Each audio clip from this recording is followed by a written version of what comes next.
Hello food eaters, and welcome to this week's episode of Bangers and Ash, where we now have arrived at the letter C.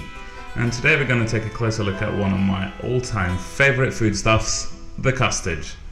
And we're going to serve the custard in the form of Portuguese custard tarts, or pastéis de natas, as I'm sure they're not pronounced, but they're absolutely delicious and I'm really excited about this. And what we need to do first is get going on the pastry.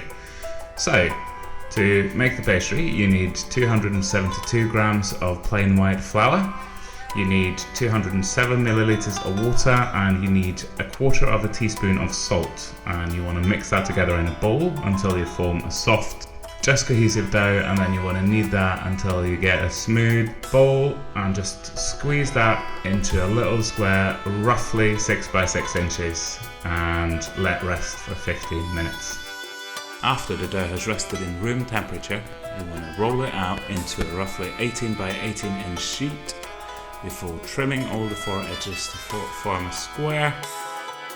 And then you butter the 2/3 on the left of the dough, and you want to use butter that's warmed up in room temperature as well, so it's easier to spread, because if the butter is cold you'll have a hard time doing this. And after you've buttered the 2/3, you want to fold the third on the right, not what I'm doing here, which I'm folding the third on the left incorrectly. I'll redeem myself later. Then you want to fold it again into a square before rolling it out carefully again.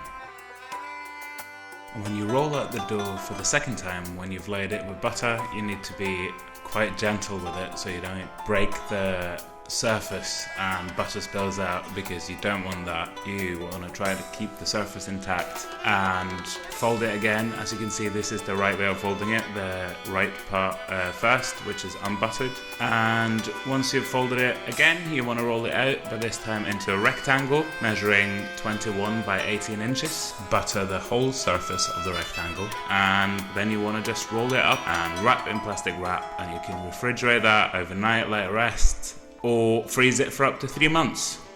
Then we can turn our attention to the custard itself, and you want to start by making a slurry out of 3 tablespoons of plain white flour and 4 tablespoons of whole milk. You want to mix that together. Then you want to make a syrup by breaking up 1 cinnamon stick, 158 milliliters of water, and 264 grams of granulated sugar added to a saucepan and brought to 100 degrees exactly without stirring whatsoever. Parallel to this, you want to scald the remaining 235 milliliters of milk, which means bringing it up to 83 degrees Celsius to kill any remaining bad bacteria. Given my inability to multitask and all the exact temperatures, I forgot to film myself mixing in the hot milk with a slurry. But after you've done that, you want to mix in the syrup in a long, thin stream while you whisk vigorously. Add 1.5 teaspoons of vanilla extract before separating not 1, not 2, not 3, not 4, not 5, not 6, but 7 medium egg yolks from their eggs, and mix them together before adding to the custard. Then just sieve the custard and you are ready to tuck in.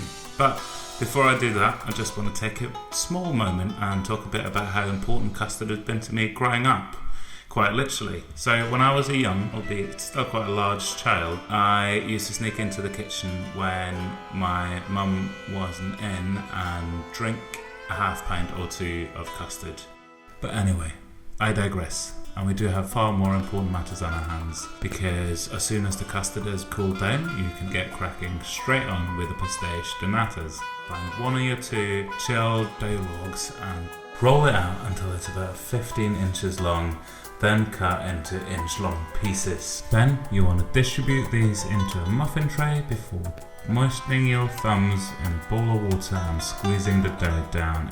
Straight down. Now you don't need to grease this because it is a dough full of butter, so it will not stick, and you just want to squeeze it in with your thumbs, and it feels really weird doing it the first time, but it comes out very well. So Just squeeze it up against until they fill the form, but try to keep the bottom a bit thicker than what you can see I've done here, although they are generally quite forgiving and do come out quite well.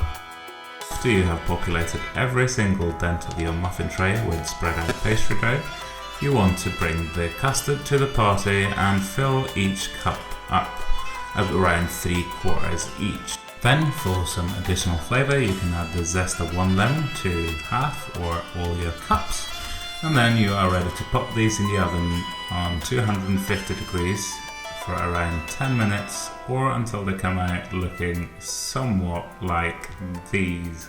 And then all that remains is putting the icing on the cake, or dust the tart if you like, with cinnamon and some icing sugar, and then you just evacuate these guys from the pan. They pop out easy as, and you can tuck in, and oh my days, these are delicious. They are so nice that I had 6 of them in one sitting and I felt awful, but it was well worth it. It was well worth the 3 evenings of cooking, and I really can't recommend these enough. So big shout out to Leitch's Culinaria, where I found the recipe. I posted a link to them below. And yeah, thanks a lot for watching this week. Please subscribe if you like what you see, and I'll see you next week.